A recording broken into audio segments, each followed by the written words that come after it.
Mesdames et messieurs, bonsoir. Merci d'être au rendez-vous de votre magazine Face aux enjeux.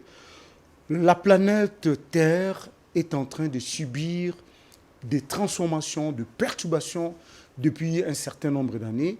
Et vous savez que depuis 1992, avec la conférence de Rio, les États du monde entier se sont impliqués pour trouver des solutions idoines afin de résoudre le problème du réchauffement climatique. Voilà pourquoi c'est devenu un enjeu majeur, un enjeu international dans lequel tous les pays ont le droit d'apporter leur pierre de contribution. La RDC, justement, est parmi les pays les plus concernés, vu sa masse forestière. En passant, nous devons signaler que la RDC couvre les 61% des couverts forestiers ici en Afrique centrale. Et c'est un pays sur lequel tous les regards sont visés. Aujourd'hui, nous avons un expert sur ce plateau avec qui nous allons essayer d'aborder toutes ces questions autour de la problématique du changement climatique et surtout par rapport à tous les rendez-vous internationaux depuis 1992 qui continuent à être convoqués. Et en l'occurrence, les rendez-vous, c'est celui des COP26. Nous allons en parler avec un expert qui est le coordonnateur de la Comifac. Il va nous expliquer bientôt c'est quoi la Comifac. Je vous salue, je vous présente Monsieur Luc Atundu, à qui j'ai dit bonsoir. Bonsoir, Monsieur Jean-Claude. Très bien. Monsieur Luc Atundu, vous êtes le coordonnateur de la Comifac RDC, le coordonnateur national, je voulais préciser. Alors, voulez-vous nous dire c'est quoi la Comifac et comment il est arrivé que vous en soyez le coordonnateur? Merci beaucoup. D'abord, je commencerai par saluer tous les spectateurs de cette jeune chaîne que vous êtes en train de dynamiser. 10e rue, ça veut dire ce que ça veut dire. Donc on est en pleine révolution. Tout à fait. Eh bien, je m'appelle Luc Atundu. À la base, je suis ingénieur industriel chimiste et je suis directeur au ministère de l'Environnement. Je suis directeur par ordonnance présidentielle, bien sûr. Et j'ai été nommé en 2016 coordonnateur national de la Commission des forêts d'Afrique centrale.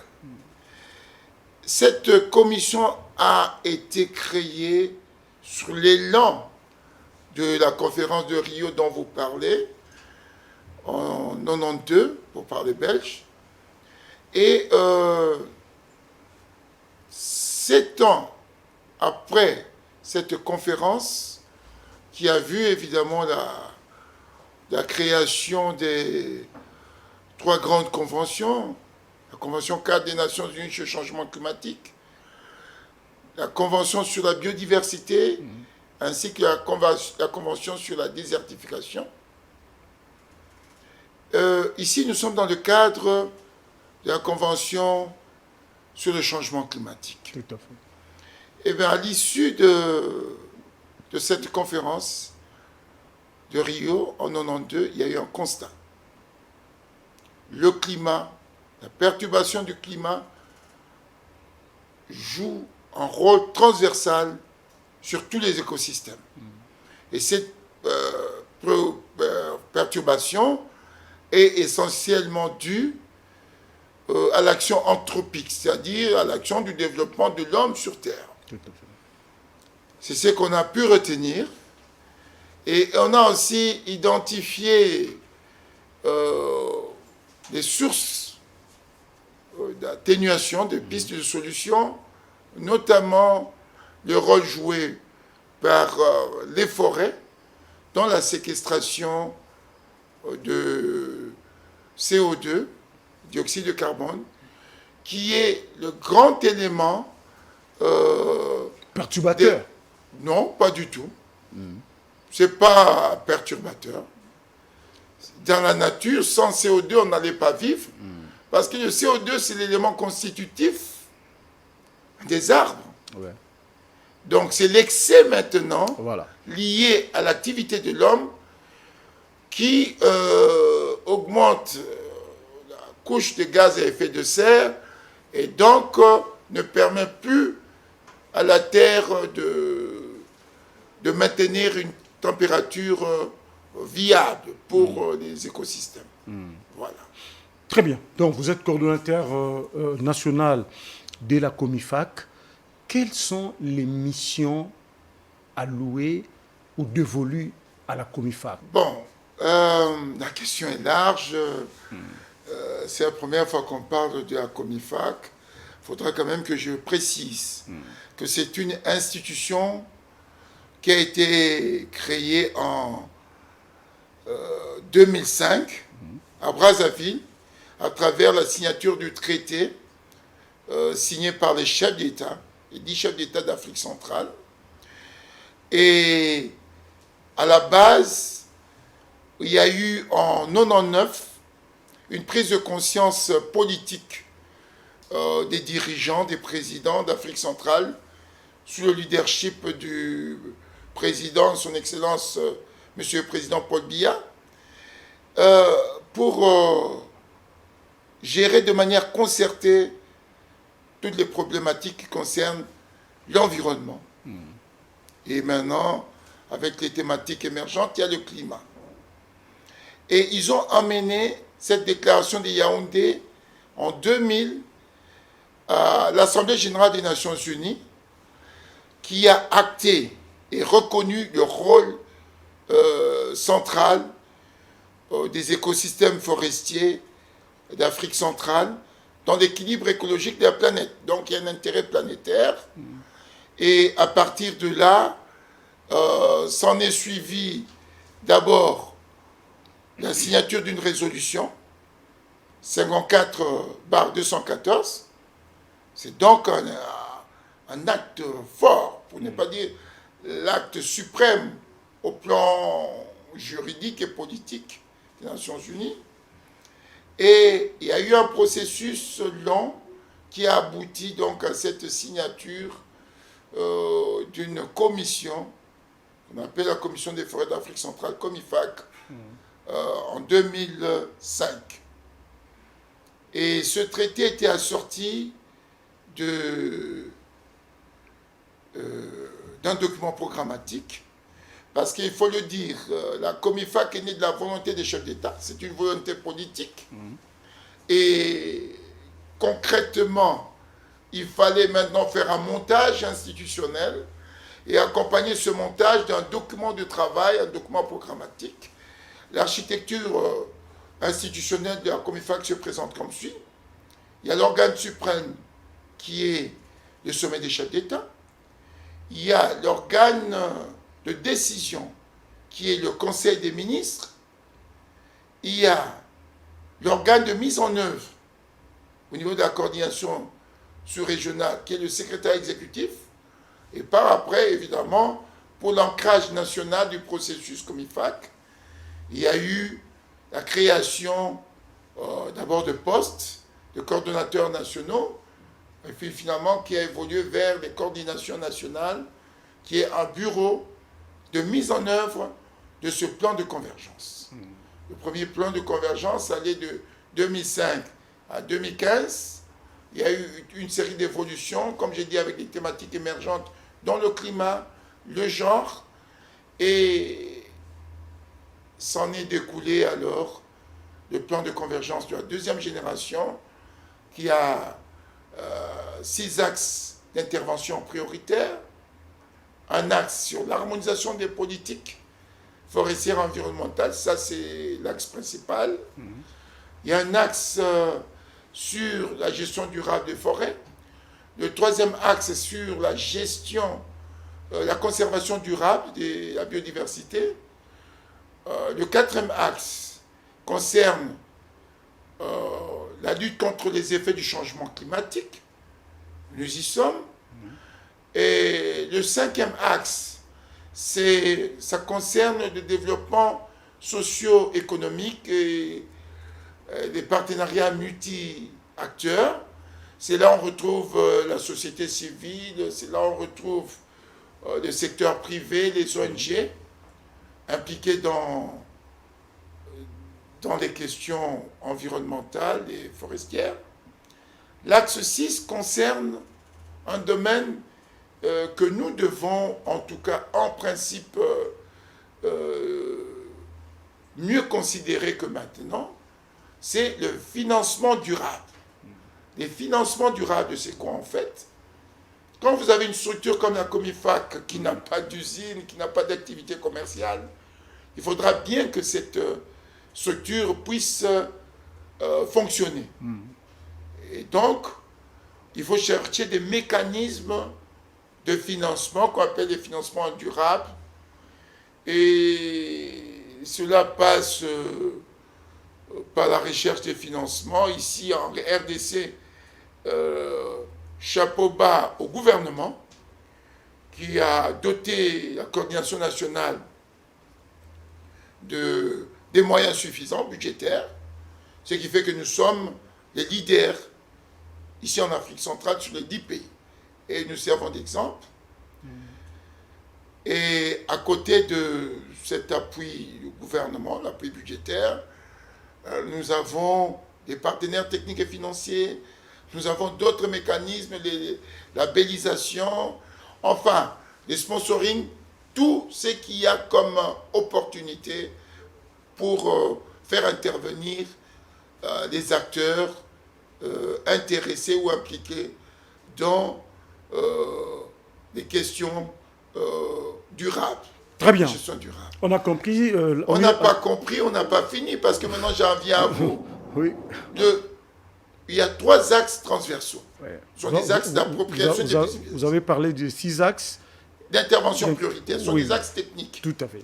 Maintenant, en ce qui vous concerne, et ce qui nous emmène ici notamment, nous avons l'axe transversal 1 qui concerne la formation et le renforcement de capacités. Nous sommes dans un secteur mouvant, techniquement parlant, technologiquement parlant. Donc il faut toujours des mises à jour pour ne pas être en marge du processus. Et le deuxième axe transversal concerne la recherche et le développement. C'est tout à fait normal. Et ça, c'est notre point faible aussi. Nos universités ne sont pas assez impliquées. Heureusement qu'il y a des professeurs comme Albert Kabassele, que je salue, qui fait un effort pour mettre ce pays à niveau, en tout cas dans son domaine qui concerne la télédétection et d'autres. Très bien. Enfin, le troisième axe, oui. c'est la communication. Très bien, voilà. Donc nous y sommes. Voilà. C'est la communication, la vulgarisation, l'information, l'éducation. C'est cet axe-là qui permet à tout le monde de s'impliquer, parce que la question environnementale, forestière et surtout climatique concerne tout le monde. Très bien. C'est très bien. Vous en parlez toujours avec patience. Ça ne vous a pas quitté lorsque vous parlez des Comifac. On vous sent vraiment dans la matière. Même quand on discute en aparté, c'est la même passion, c'est la même maîtrise, et c'est bien. Mais nous sommes curieux. Vous avez parlé de la Comifac, vous avez parlé de la position de leadership de l'Afrique centrale que mène la RDC. Mais je voudrais qu'on soit beaucoup plus précis et pragmatique. La RDC regorge 61% des couverts forestiers de l'Afrique centrale. En tant que telle, quelle est sa contribution? Et en contrepartie, quels sont les bénéfices dans les enjeux que vous venez d'expliquer ici, que la RDC trouve par rapport à sa position de leadership que vous avez donnée ici? Merci beaucoup. Bon, vous êtes aussi, je peux le dévoiler ici, vous avez beaucoup contribué en tant qu'expert au niveau de la Comifac, et même vous avez fait des missions pour ça. Il faut considérer la question climatique en termes de bloc. Nous avons ce qu'on appelle les poumons écologiques. On a 3 poumons écologiques. On a le bloc Amazonie, on a le bloc bassin du Congo, Afrique centrale, et on a le bloc Asie du Sud-Est. Donc nous parlons maintenant de ce bloc-là, qui fait partie de la zone de convergence intertropicale, et qui contribue donc à séquestrer notamment les gaz à effet de serre. Et dans ce bloc 2, donc du bassin du Congo essentiellement, nous avons 60% ou 61%, bon, c'est autour de cela. Et c'est un leadership naturel. Le leadership doit se conquérir. Et s'assumer. S'assumer. Ça doit s'exercer. Et chacun à son niveau doit le faire. Déjà, comme vous l'avez remarqué, moi, je félicite le président de la République, son Excellence, M. Félix-Antoine Tshisekedi, pour cette diplomatie agissante, je dirais même parfois agressive, pour rappeler que nous sommes les acteurs majeurs de la survie de cette terre. Parce que, comme vous voyez... D'où le fameux concept pays-solution, brandi récemment lors de la COP26. On va y revenir, mais déjà, on peut en parler comme ça en passant. Oui, à partir du moment où nous jouons un rôle essentiel dans l'équilibre climatique planétaire, c'est que nous apportons la solution, naturellement. Mais est-ce que maintenant, cette solution, nous l'avons transformée pour être une solution pour notre pays, pour nos populations? Ça, c'est autre chose. Ça, c'est la démarche maintenant qu'il faudra que nous puissions entreprendre. Et donc, je disais que je félicite le président de la République parce que c'est la première fois qu'un président de la République démocratique du Congo aille dans une grande rencontre comme la COP 26 à Glasgow.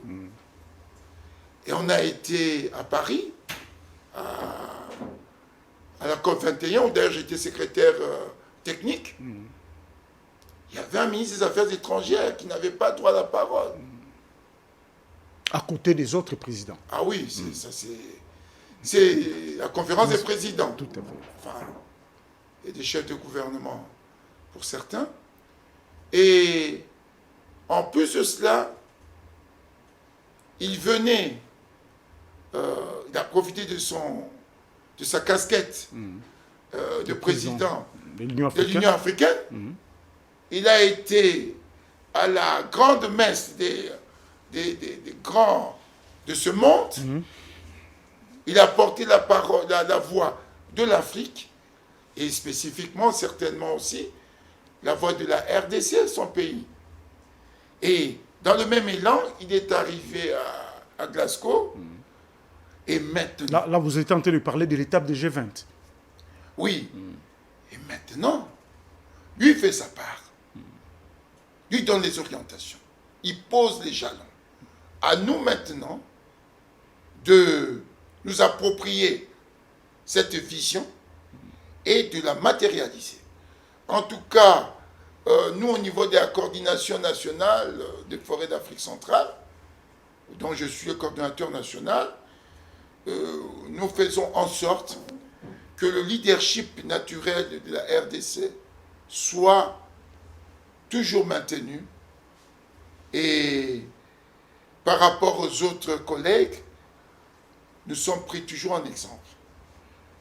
Et c'est ça, accompagner l'action du chef de l'État qui est membre de l'organe suprême de la COMIFAC. Très bien, nous allons maintenant parler des enjeux climatiques en tant que tels. La conférence de Paris, c'est-à-dire la COP 21, C'est là où le grand élan a été donné et c'est là où des résolutions fortes ont été également prises pour que l'on puisse prendre la chose à bras le corps de manière à limiter la hausse des températures 1,5 Celsius. Et tout ça, il était demandé à chaque pays de donner ce qu'on appelait à l'époque CPDN, transformé ensuite par CDN, c'est-à-dire contribution déterminée au niveau national. Eh bien, ce document a toujours posé problème. Vous l'avez dit ici, grâce à la Comifac, nous avons effectué des missions au Cameroun lors du groupe de travaux sur le climat. La RDC était parmi... C'est un pays leader, naturellement, vous l'avez dit. Mais le CEDEN, qui est le document de contribution que chaque pays devait amener dans ce grand forum international, le CPDN de la RDC avait posé problème. À un moment, il y a eu des projets d'adaptation et d'atténuation, mais avec l'évolution de la situation, il a été demandé à la RDC de réviser son CEDEN. Voulez-vous nous dire comment est-ce que ce CEDEN a été révisé et quelle est la stature qui a été présentée à la COP 26? Merci beaucoup, mais je vous prie d'être un peu plus fluide. Nous sommes sur une chaîne qui est très écoutée par la population. Donc, nous ne devons pas avoir le syndrome de l'expert avec un langage ésotérique, climatiquement parlant. Donc, je vais essayer un peu de mieux exprimer les choses. De simplifier. Quand nous étions à Paris, à la COP 21, l'événement, c'était quoi? Pour une fois, tous les acteurs étatiques se sont mis d'accord sur le principe d'un accord contraignant, juridiquement parlant. Parce que vous savez qu'il y a toujours une distorsion entre contraintes climatiques et développement. Qui dit développement, dit produire plus, dire créer plus d'emplois, dit produire plus de CO2.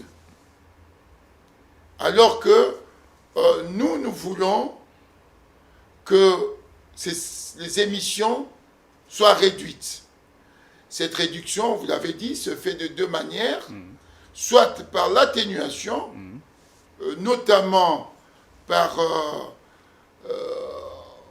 la séquestration de CO2 par les plantes, donc avec la plantation des arbres, soit par l'adaptation qui passe notamment dans le changement de paradigme de développement, par le changement de technologie. Et donc, quand on est allé à Paris, on a demandé à chaque pays de présenter ce qu'on appelle sa contribution déterminée au niveau national, mais c'est prévu, hein, c'était donc prévu. On n'était pas très exigeant sur la forme technique, hein, en termes de projet bancable et tout. C'était pour qu'on ait une trajectoire, où est-ce qu'on en était et comment pourrait évoluer la question climatique, la crise climatique plutôt. Et chaque pays devait venir avec quoi? Quand on parle des CDN, c'est en fait un ensemble de projets climatiques qui permet à ce que on puisse aller vers une meilleure adaptation en termes de climat et une meilleure atténuation en termes d'émissions. Voilà. Et à partir de là, la RDC a présenté une contribution déterminée, prévue déterminée au niveau national, CPDN, d'environ 21 milliards de dollars. Et il a été dit que l'adoption de Paris, à la signature de l'accord à New York par les chefs d'État, heureusement, là encore, le président de la République Joseph Kabila avait fait quand même ces déplacements-là. C'était exceptionnel. Et la dernière phase, c'était la ratification par le Parlement. Tout à fait. Mais on avait demandé aux États, ce qui échappe à beaucoup de nos experts, que la CPDN devait être réformulée de manière plus ambitieuse pour devenir une CDN et qu'on va verser avec les éléments de ratification. Okay. Ce qui n'a pas été fait. Et aujourd'hui, la sous-région a fait des propositions de schéma pour que nous ayons, pour chaque pays, une CDN plus ambitieuse. Et nous, la RDC, on devait aller un peu plus loin. Moi, je n'ai pas tous les éléments, mais j'aurais appris que, bon, malheureusement, je n'étais pas impliqué, qu'on est autour de 40 milliards. C'est quand même un bon intéressant. Pas du tout intéressant. Pas du tout. Vous aurez voulu que ce soit à quelle hauteur? Mais si on inclut seulement Inga, on aura... Mais tout de même, de 21 milliards à 40 milliards, c'est quand même un bon intéressant. Même si, c'est vrai, vous voulez que ce soit encore beaucoup plus ambitieux, oui, vous avez la parole, vous pouvez argumenter. Pourquoi? Non, nous voulons que ce soit un ensemble de projets multisectoriels. Okay. Dans un processus inclusif. Et en ciblant les secteurs, à part la forêt, il y a nos technologies au niveau des technologies qui vont remplacer l'énergie fossile. En termes d'énergie propre. En termes d'énergie propre. Et surtout, comme je dis ici, il faut absolument que tous les secteurs soient concernés. Vous savez qu'on s'est battu. Moi qui vous parle. Quand on a commencé cette affaire de tourbière, c'est à Brazzaville qu'avec mon collègue du Congo, Brazzaville, nous avons imposé une soumission qui reprenait pour la mise en œuvre de l'accord de Paris les tourbières, qui prenaient en considération les tourbières. Il faut qu'on en mette un peu plus par rapport aux tourbières. Okay. Ça, c'est important. On a introduit l'agriculture, ça, c'est pas moi, c'est la mise en œuvre. Double travail. Oui. L'agriculture, qui est un grand secteur qui émet beaucoup de tonnes de CO2. On a impliqué le genre, la femme, en tant qu'éducatrice, en tant que mère. C'est pas pour rien que le président a nommé à la tête du ministère une mère. Oui. Le ministère de l'Environnement, il faut préciser. Oui, ouais. Au ministère de l'Environnement. En plus de la montée en puissance institutionnelle, on a une vice-primature, mais on a mis une femme, Madame Eva Zaïba, pour tout justement ajouter peut-être un peu plus de feeling, un peu plus d'intuition, un peu plus de bienveillance dans ce processus. Et ça, au niveau de l'Afrique centrale, ça a été salué de manière remarquable. Voilà. Alors, vous étiez en train de parler de secteurs pour vous qui seraient capital de manière à être ajouté ou rajouté dans notre CPDN de manière à la valoriser. Bon, il faut préciser ici qu'on a dit à Paris, on a dit chaque 5 ans, on devait évaluer, réviser tout ça. Revisiter tout ça. Il faudra que on puisse constituer un bon groupe, une vraie task force, avec à la pointe, comme j'ai dit ici, recherche et développement, il faut qu'il y ait des professeurs, il faut qu'il y ait des chercheurs, des experts. Des experts. Des experts en finance climat.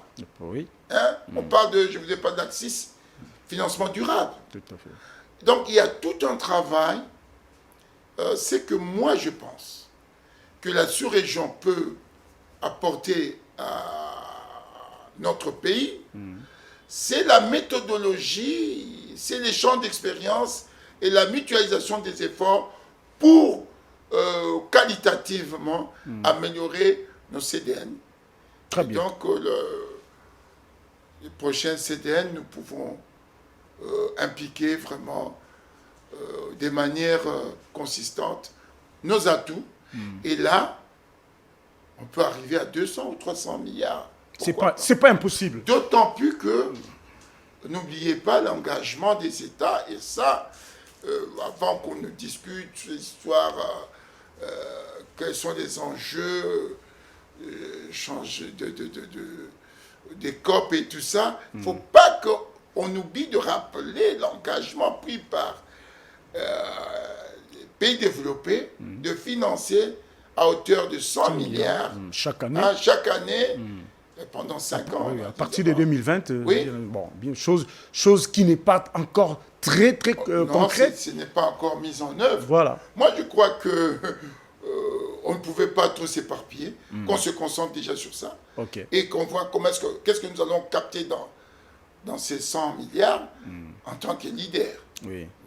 Voilà. Donc, nous sommes à Paris en 2015, COP 21, vous y étiez, et Glasgow, c'était hier déjà, a été qualifié le sommet de la dernière chance, et même de tous les espoirs. Est-ce qu'aujourd'hui, après coup, et avec le petit recul, il y a à peine 2 semaines, bientôt un mois que la COP a été clôturée, quel bilan faites-vous de cette COP 26? Est-ce que c'est une COP de satisfaction ou il y a encore beaucoup à faire? Bon, moi, je n'étais pas à la COP, j'ai suivi, mais c'est évident que tout reste à faire. Déjà, cette histoire de 100 milliards, il y a la Chine, l'Inde et l'Arabie Saoudite qui ne veulent pas mettre la main dans la poche. Non, pas seulement ça, qui ne veulent pas atténuer leur addiction, j'allais dire, c'est un terme un peu barbare, qui ne veulent pas participer à la modération de la consommation des énergies fossiles. Il y a l'Australie aussi. Il y a l'Australie, qui est le pays qui consomme le plus. En termes de charbon. En termes de charbon, oui. C'est ça le problème. Et vraiment, le coup de poignard, c'était... Le coup de canif sur l'accord de Paris, c'était avec Donald Trump. Il a donné un mauvais exemple. Heureusement, Joe Biden est revenu. Donc, l'Amérique est revenue oui, mais sur les bons sentiments. On a perdu du temps. Oui. L'accord a perdu de sa vigueur. Ce n'est plus le document qu'on respectait comme avant. C'est un document où un président peut venir faire et défaire. Mais l'absence de Poutine, l'absence de Xi Jinping lors de COP 26, ça a aussi porté un coup de poignard. Non, le coup de poignard, c'est quand vous quittez. Eux, ils y sont. Mais moi, je ne connais pas leurs agendas. Ce sont des personnages importants dans la trajectoire de la température de notre planète. Je ne connais pas leur agenda. La Chine, avec son rôle, devait être là. La Russie aussi. Mais il semble aussi que quand on lit la géopolitique, il y a des questions qui les amener à bouder un peu cette rencontre, ne pas rencontrer Biden ou quoi. Bon, ça c'est politique. La politique et la géopolitique, évidemment, ça impacte cette dynamique qu'on veut vraiment inclusive pour sauver la planète. Voilà. Parlons maintenant de la fameuse tourbière. Vous avez essayé d'en parler ici, mais j'aimerais qu'on s'y mette un peu quelques minutes. Ça, c'est une trouvaille qui a été faite d'abord par l'Université de Lille, il faut le rappeler, par télédétection. Vous avez cité le professeur Albert Kabasele, un expert que nous avons ici, qui est vraiment de notoriété internationale, c'est vrai. Mais il est un fait que notre tourbière, qui est la plus grande, en tout cas, trouvaille écologique, si on peut dire ça comme ça, pour nous ici, en RDC, même dans la sous-région, comment capitaliser notre tourbière? Parce que quand les experts de l'Université de Lille arrivent ici, ils parlent de 3 000 milliards, de 300 milliards de tonnes de carbone enfouies dans nos sols, sols de notre forêt, et qu'en termes de finances, ça peut nous rapporter autant de milliards encore. Alors, comment appréhender cette question de la tourbière? Comment vulgariser? Comment rendre les Congos responsables et compétitifs par rapport à cette trouvaille-là qui est restée là depuis des siècles? Mais maintenant qu'on est au courant, au moins ça existe. Comment faire pour qu'on en profite? Bon, merci beaucoup, mais il faut que les gens comprennent que c'est une tourbière. Oui. C'est un écosystème marécageux où sont en décomposition des organismes et des végétaux. Ah, chez nous, c'est une forêt qu'on pourrait dire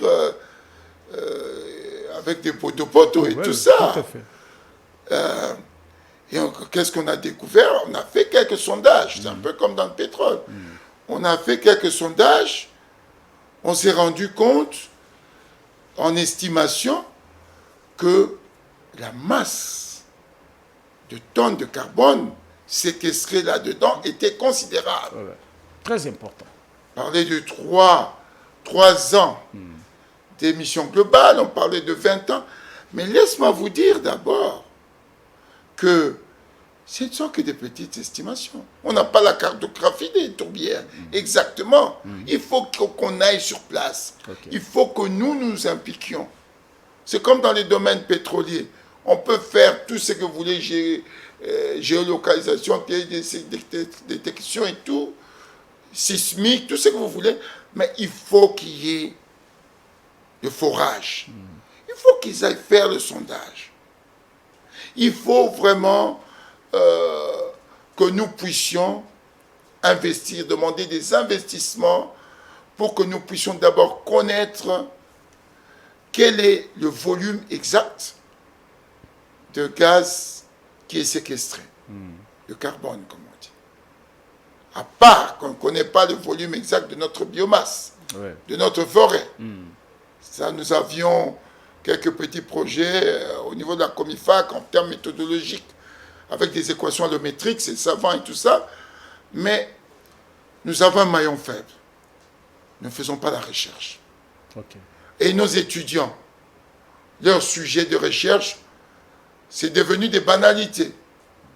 Alors qu'il faut qu'ils se retournent maintenant vers l'environnement. C'est pourquoi nous fréquentons les universités pour susciter les vocations avec les professeurs pour d'autres thématiques au niveau des travaux de fin d'études. Justement, puisque vous en parlez, la recherche, justement, comment booster cette recherche-là au niveau, vous avez dit, Comifac, c'est d'abord une structure politique d'abord, et puis technique après. Alors, qu'est-ce que Comifac peut faire ou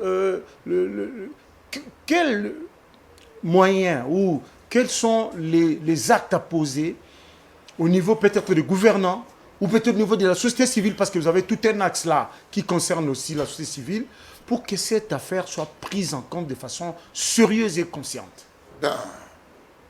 Vous savez, quel est d'abord le budget consacré à la recherche?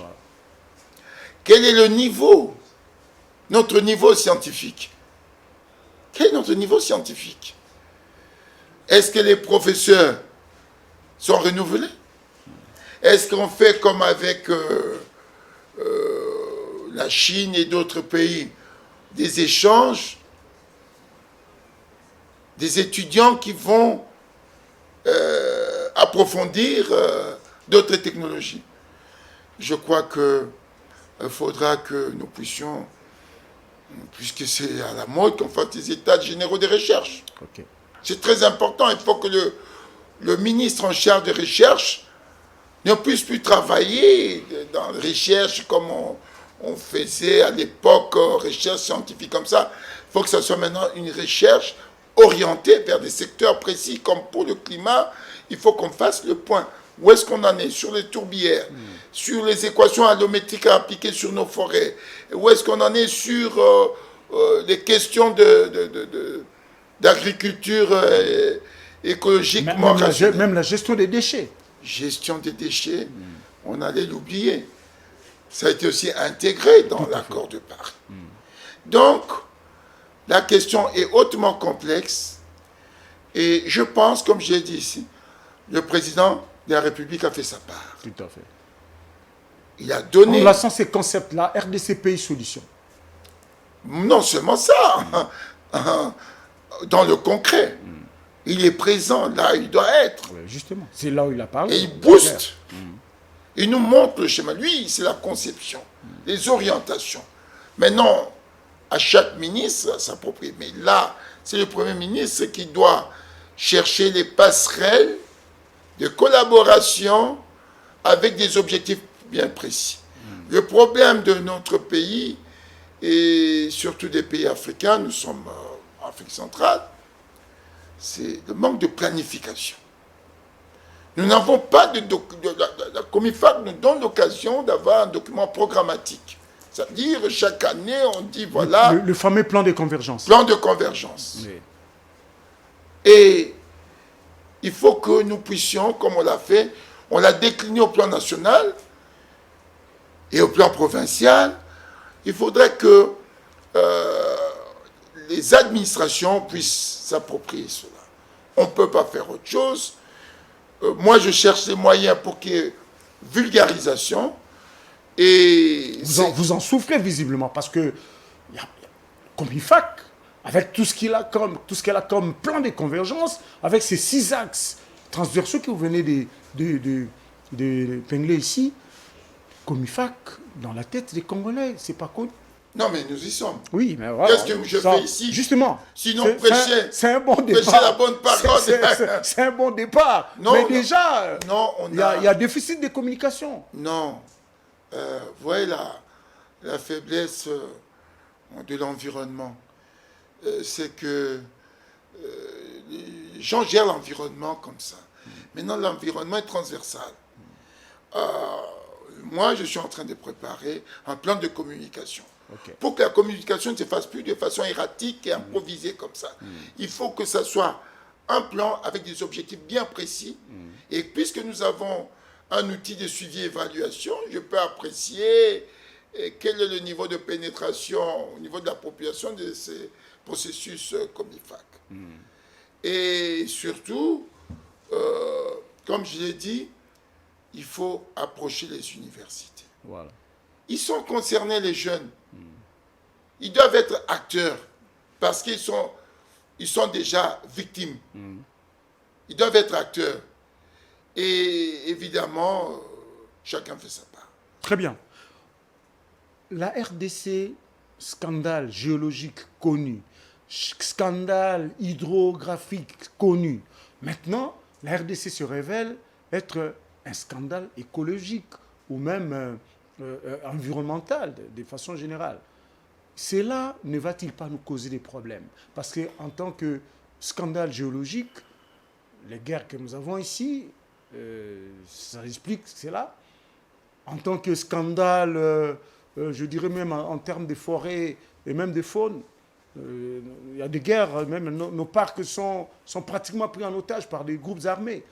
Est-ce que cette étiquette-là de la RDC, deuxième bloc en termes de captation de gaz à effet de serre, notamment le carbone, tout ce que nous avons comme biodiversité, est-ce que c'est un atout, tout simplement, ou c'est aussi une fenêtre de problème? Ça, c'est une question politique. Ça, c'est une question politique. Et je crois que le président de la République est en train de s'y pencher. Avec l'état de siège, c'est un signal. Parce que les parcs nationaux sont devenus les sanctuaires des groupes armés. Ouais. On était à N'Djamena, et d'ailleurs quand le président prêtait serment, on était à N'Djamena autour de cette question. Vous avez les Boko Haram, qui sont beaucoup plus puissants que les armées de l'Afrique de l'Ouest. Vous avez les Mbororo qui font la loi. Vous avez toute cette bande, cette nébuleuse de groupes armés. Mais ce n'est pas facile. Ils ont aussi des moyens de communication modernes. Et ils sont beaucoup plus nuisibles, beaucoup plus astucieux. Et c'est une question politique. Et c'est aussi une question où tout le monde doit s'impliquer. C'est vraiment un sujet très délicat. Quand j'étais à N'Djamena, je m'en suis rendu compte. Ce n'est pas facile. Ce n'est pas pour rien qu'on a introduit le corps PPM au niveau de l'ICCN, Institut pour la conservation nationale. Parce que ce n'est plus une question environnementale, ça devient une question sécuritaire, ça devient une question stratégique. Enfin, pour parler de cette histoire, ce slogan de scandale, scandale, scandale, en quoi ça serait un scandale? Dieu vous dote des acquis, et en quoi ça serait un scandale? Les Arabes, ils ont ce qu'ils ont, à quoi c'est un scandale? Donc nous devons plutôt nous dire, nous avons ce qu'on appelle une rente de situation, des opportunités naturelles dans ce découpage. Je crois que Léopold II, c'était un malin. Il a fait un découpage géologique de ce pays. Hein, vous voyez, géologique et hydrographique.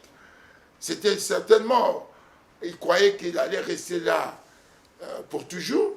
Et ça nous profite. Bon, ce n'est pas un scandale. Je crois que c'est une chance. Parce que le scandale est négatif. Ce n'est pas un scandale, c'est une chance. À nous maintenant de capitaliser, de pérenniser. Recherche et développement, conscientisation. Quel serait votre mot de la fin pour ce soir? Le mot de la fin, c'est vous remercier d'abord pour avoir donné à la Commission des forêts d'Afrique centrale l'opportunité de s'exprimer ici. Cette coordination qui est devenue une représentation diplomatique avec la signature de l'accord de siège, dont nous sommes une structure du secrétariat exécutif. Donc, nous avons comme mission d'appuyer sous le leadership politique du chef de l'État, le leadership technique de Madame la vice-première ministre, d'appuyer les politiques sectorielles qui interagissent avec l'environnement. Et c'est vraiment, pour moi, une goutte, ce qui vient de se passer entre nous là, c'est une goutte d'eau. Bien sûr. Hein? On n'a pas tout déballé naturellement. Ouais. Il faudra qu'on y aille, parce qu'il y aura une goutte qui va faire déborder le vase. Et pour que nous puissions vraiment mieux vivre notre bonheur que Dieu nous a donné. Très bien. Je vous remercie. C'est à moi de vous remercier. Voilà, mesdames et messieurs, nous sommes à la fin de notre magazine Face aux enjeux. Aujourd'hui, il était essentiellement question des enjeux environnementaux au regard de ce qui s'est passé à Glasgow lors de la COP26. Nous avons voulu un peu en savoir plus avec un expert, en l'occurrence M. Luc Atundou, le coordonnateur national de la COMIFAC, la Commission des forêts d'Afrique centrale. Nous vous disons merci de nous avoir suivis et surtout merci à l'équipe technique dirigée par Fiston Panzou ainsi que Charlie Kitenge qui a géré les prise de vue dans ces studios. Nous vous disons merci et rendez-vous à bientôt. Au revoir.